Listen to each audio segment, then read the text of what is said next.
नूंह जिले में इंटरनेट और बल्क एसएमएस सेवाएं निलंबित की गई हैं। आपको बता दें कि रात 9 बजे से 14 जुलाई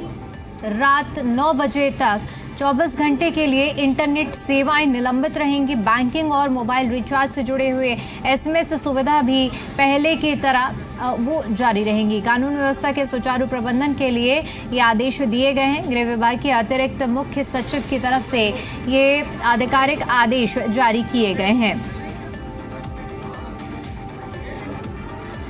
तो देखिए, नूंह जिले में ये बड़ा फैसला लिया गया है। आज रात 9 बजे से लेकर 14 जुलाई रात 9 बजे तक, यानी कि कुल 24 घंटे के अंदर अंदर इंटरनेट सेवाओं को बंद करने के लिए, निलंबित करने के लिए आदेश दिए गए हैं। बैंकिंग और मोबाइल रिचार्ज से जुड़े हुए एसएमएस सुविधा पूरी तरह से पहले की तरह से ही जारी रहेंगी, लेकिन जो ये आदेश दिए गए हैं उन आदेशों का पालन करने के लिए प्रशासन पूरी तरह से तैयार है। ये फैसला कानून व्यवस्था के सुचारू प्रबंधन के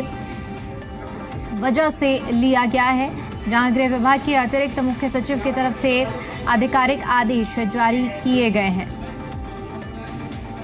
और ज्यादा अपडेट के साथ जी मीडिया संवाददाता देवेंद्र भारद्वाज हमारे साथ जुड़ चुके हैं। देवेंद्र, क्या अपडेट है इस पूरे मामले पर? देखिए, बिल्कुल इस पूरे मामले को लेकर जिस तरह से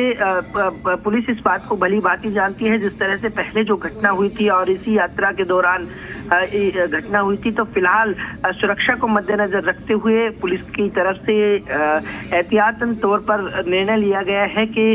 13 जुलाई रात 9 बजे से लेकर 14 जुलाई रात 9 बजे तक 24 घंटे के लिए इंटरनेट सेवाएं पूरी तरह से नूंह जिले में बंद रहेंगी और बैंकिंग और मोबाइल रिचार्ज से जुड़ी एसएमएस सुविधा पहले की तरह जारी रहेंगी। कानून व्यवस्था को सुचारू रूप से प्रबंध के लिए जारी की गई आदेश गृह विभाग के अतिरिक्त मुख्य सचिव की तरफ से दिए गए हैं और इन तमाम आदेशों को पूरी तरह से जिला प्रशासन लागू करे, इसके आदेश जारी कर दिए गए हैं। क्योंकि कल से जिस तरह से यात्रा निकलनी है और यात्रा को लेकर जो जलाभिषेक होना है, 3 अलग अलग मंदिरों में जलाभिषेक होना है, अब अलग अलग जगह से यात्राएं यहाँ पहुंचेंगी। बड़ी संख्या में अब शिव भक्त पहुंचते हैं और पहले नल्लड़ मंदिर में जलाभिषेक होगा, उसके बाद फिरोजपुर झिरका में जलाभिषेक होगा और इसके बाद सीधे तौर पर कहा जाए कि तीसरे मंदिर में जलाभिषेक होगा। तो इन तमाम जगहों पर सुरक्षा के पुख्ता इंतजाम किए गए हैं और कोशिश यही है कि किसी तरह से कोई अनहोनी ना हो, किसी तरह की अप्रिय घटना ना घटे। इसको मद्देनजर रखते हुए फिलहाल इंटरनेट सेवाएं पूरी तरह से बंद कर दी गई हैं। क्योंकि सबसे बड़ी बात यह है कि जिस तरह से पिछली दफा भी देखा गया था कि जब ये यात्रा निकली थी तो इंटरनेट के मार्फत एक के बाद एक जिस तरह से सोशल मीडिया पर अफवाह फैली थी, उसके बाद वो आग भड़क गई थी और यही कारण रहा कि पिछले साल भी और इस साल भी पूरी तरह से प्रशासन की तरफ से एहतियातन तौर पर निर्णय लिया गया और अभी भी इस यात्रा को जब निकाला जा रहा है और बकायदा कुछ हिदायतें भी दी हैं और तमाम अलग अलग जगहों से जो यात्राएं आएंगी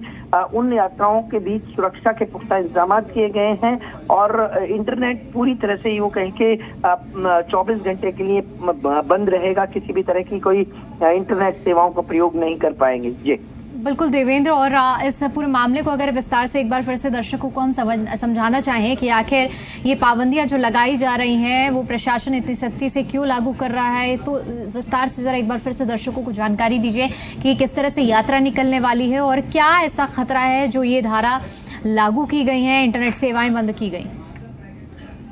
देखिए, बिल्कुल 31 जुलाई की वो यात्रा, 31 जुलाई को जब वो यात्रा नूंह में निकली थी, ब्रजमंडल ये यात्रा निकली थी और जलाभिषेक के लिए नल्लड़ मंदिर पहुंची थी, तो उसी दौरान आग भड़की थी। क्योंकि सोशल मीडिया पे कुछ ऐसी बयानबाजी हुई थी दोनों तरफ से, दोनों समुदायों की तरफ से कि कुछ लोगों ने पूरी तरह से उसको अफवाह के रूप में फैलाया और वो देखते ही देखते एक चिंगारी आग का रूप उसने धारण कर लिया था और पूरी तरह से यूं कहें कि सुलगता हुआ नजर आया था। जिसके बाद काफी टाइम तक पुलिस प्रशासन की तरफ से सुरक्षा के पुख्ता इंतजाम किए गए थे। यही नहीं, पूरी तरह से कर्फ्यू भी लगाया गया था और जिस तरह से इस पूरी आग में कुछ लोगों की मौत जो हुई थी, तो उसके बाद और चिंगारी ना भड़के, क्योंकि अलग अलग जगह देखा गया था कि गुरुग्राम जिला हो या नूंह हो, तावड़ू हो, इन तमाम अलग अलग फरीदाबाद, इन अलग अलग जगहों पर आगजनी और जिस तरह की घटनाएं देखी गई थी थी, तो उसके बाद काफी यूं कहें कि सुरक्षा को लेकर कई बड़े सवाल उठे थे। और यही नहीं, उस आग को कंट्रोल करने के लिए, इस पूरे झगड़े को कंट्रोल करने के लिए, इस पूरे माहौल को शांत करने में पुलिस को काफी समय लगा था। और अब इसी को ध्यान में रखते हुए जब ब्रजमंडल यात्रा कल सुबह निकलनी है, क्योंकि अलग अलग जगह से यात्रा निकलेगी और उस यात्रा के दौरान किसी भी तरह की अप्रिय घटना ना हो, उसको मद्देनजर रखते हुए इस तरह की सुरक्षा के पुख्ता इंतजाम किए हैं। और क्योंकि सबसे बड़ी बात यह है कि इंटरनेट एक ऐसा माध्यम है जिसके मार्फत तुरंत एक दूसरे व्यक्ति तक जानकारी पहुंचती है, और ये अफवाह के रूप में ना पहुंचे, अफवाह ना फैले, इसको मद्देनजर रखते हुए इंटरनेट पर 24 घंटे के लिए पूरी तरह से पाबंदी लगाई गई है। बिल्कुल देवेंद्र, पाबंदियां तो लगा दी गई हैं, प्रशासन भी पूरी तरह से सख्त है इस पूरे मामले को लेकर, लेकिन बड़ा सवाल अब यही है कि नूंह की जनता इन पाबंदियों को किस तरह से ले रही है, वहां के स्थानीय लोगों का क्या कुछ कहना है? दोनों ही समुदाय के लोगों के बीच जो एक शांति के तौर पर वो बनाई गई है, कमेटी बनाई गई है, वो शांति कमेटी पूरी तरह से दोनों ही समुदाय के लोग उसमें शामिल हैं। और वो लोग इसको लेकर उनकी पहले ही बैठक कर ली गई थी कि भाई किसी तरह की कोई घटना ना हो। बाकायदा उनके बयान भी किए गए थे, अलग अलग जाकर उन्होंने लोगों को भी इसके प्रति जागरूक किया, और बाकायदा एक ऐसी रैली भी निकाली थी जिसके मार्फत लोगों को जागरूक किया जा सके, एक संदेश दिया जा सके, एकता का संदेश दिया जा सके,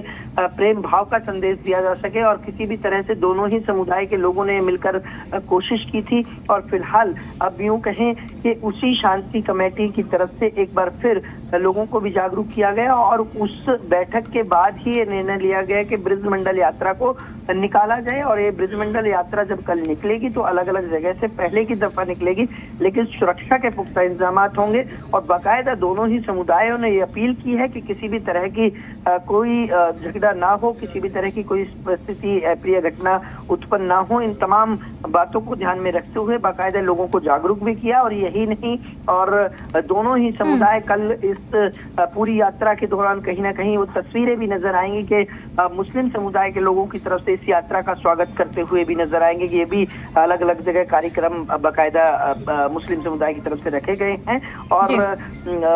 गुरुग्राम के सेक्टर 10, इसके अलावा अलग अलग इलाकों से ये यात्रा, फरीदाबाद से यात्रा निकलेगी, और राजस्थान और यूपी से आने वाले रास्ते, क्योंकि बड़ी संख्या में शिव भक्त इस यात्रा में शामिल होते हैं। अलग अलग जगह से महामंडलेश्वर इसमें शामिल होते हैं, अलग अलग जगहों से जो। चलिए ठीक है देवेंद्र, पूरी स्थिति पर फिलहाल आप नजर बनाए रखिएगा। बहुत शुक्रिया आपका हमारे साथ जुड़ने के लिए और जानकारी के लिए।